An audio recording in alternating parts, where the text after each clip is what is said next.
everybody, I'm Charlesy. Welcome back to my kitchen. And if it's your first time here, you're in for a treat, and thanks for joining me. Today I'm going to show you something that was at every holiday gathering and every big family meal. It's called Annie rolls. And Annie rolls are these little puffs of yeasty magic, little rolls that my mother made for every occasion. And I was asking her about this recipe, where did she get it? And she said my older sister, Mary, had gone off to camp. And she, when they went to pick her up, Mama and Daddy went to pick her up from camp, she was just raving about these rolls and she wanted to take some home. So Mom found the cook, and her name was Annie, and she actually shared this recipe with her. So now I'm going to show it to you. So let's get started. So you're going to start with a cup of butter, and this is, I've had it out, probably room temperature butter, but you really don't have to, and you're going to see why. And then 7/8 of a cup of granulated sugar.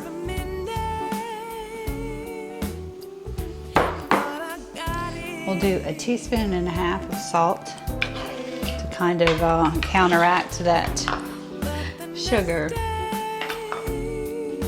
And then I'm going to pour over 1 cup of boiling hot water. Just lift that a little bit.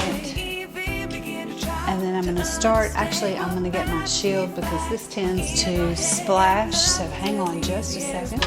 I'm going to put this shield in place so that my cameraman doesn't get burned. Back up. It can be a mess. So I'm going to blend this and let it kind of melt down. And then we'll start adding other ingredients to it. And hopefully, if you have a mixer, you have the shield because you do need it for this recipe, or stand up.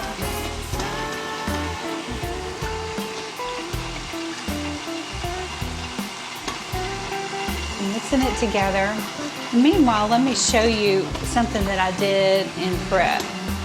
So, you're going to need some yeast.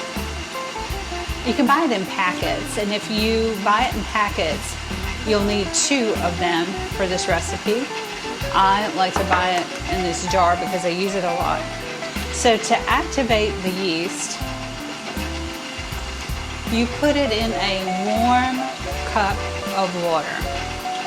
Not hot, just warm. And let it activate. And something that I do is I put a few sprinkles of sugar in there because the yeast loves it. And you can see that my yeast is activated and ready to go into the batter. So this is looking pretty good. So next, I'm going to add in 2 eggs that I've scrambled. I'm going to go ahead and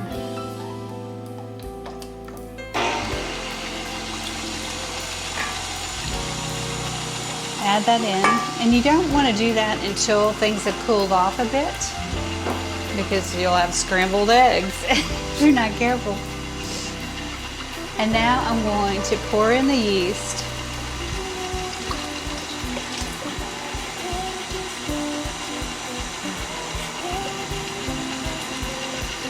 And then we'll slowly start adding 7 cups of all-purpose flour. So let me grab the spoon. I did sift this in advance, and we'll just slowly start adding it. And in Mom's old recipe, she used to use part Crisco, part butter. And when I started making it, I called her one day and I said, hey, do you think I could do Annie rolls with just butter? And she goes, sure, why not? And so I tried it and they came out wonderful. And so she started doing the same thing.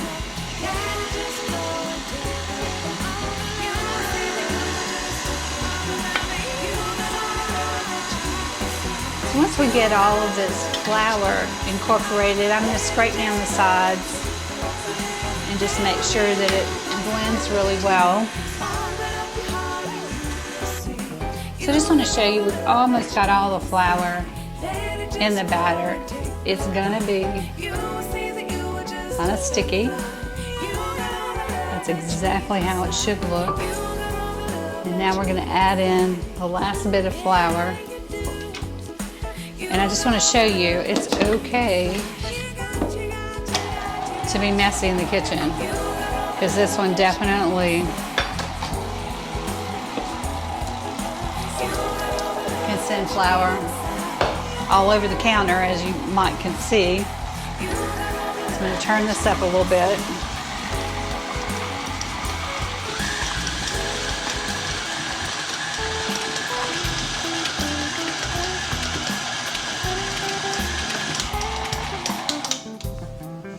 And I'm actually using the paddle on my mixer. You can use the bread attachment too if you want.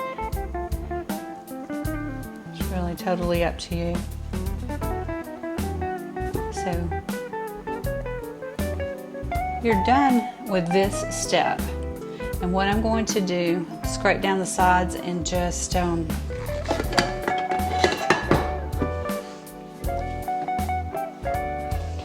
see it. Let's make sure the flour's all mixed in. But I'm going to tell you right now, it doesn't have to be perfect, because you're actually going to roll this out in flour in about 4 hours. So this mixture, I'll just take a really lightweight dishcloth, place it over it. You don't want it to be super tight, because this is going to rise because of the yeast. So it'll probably double in size. So I'll check on it in about 4 hours and show you what it looks like. And then we'll roll them out. And then they have to rise in a warm area. So I usually put them on top of the stove, covered again with a dishcloth like this, on a cookie sheet, and let them rise for a couple of hours, and then we'll bake them. Our Annie roll dough has been chilling for about 4.5 hours in the fridge, and wow, did it rise. This is what you're looking for. I certainly recommend you either wear white or put on an apron, because this next part can get a little bit messy. We're actually going to take the dough out onto a floured board. All right, I'm going to take all the dough out just so you can see what it looks like. But I'm actually only going to prepare about half of it. So I'll just kind of cut that in half. Actually a little bit less. And the great thing is this dough, you can seal it up and put it in your fridge and just make the rolls that you need on a daily basis. So take all your jewelry off, all your rings for sure, because you're going to need to knead this. And this was probably the funnest part of Annie rolls, besides eating them, was getting to work the dough when I was little. So you can definitely take out all your anger, anything that's going on, let it out on the Annie rolls.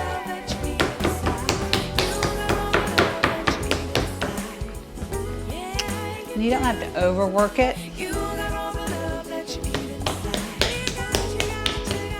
Just a few turns, and I kind of like to just squeeze it. And then it's getting to the point now where I can form the rolls. And it's not anything scientific at all. Definitely need flour. And you just pull off like a handful They will rise a lot, so you don't want it to be too big. But you're just gonna roll it.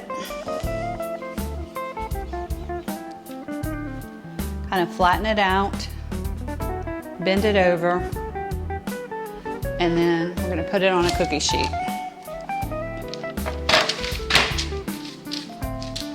And so I will roll out all of these.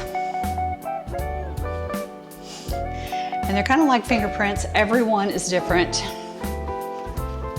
Every roll is different. You just kind of stay about the same size so that they'll cook properly. You don't have to have parchment paper down on here, on your cookie sheet, but it just makes cleanup a lot easier.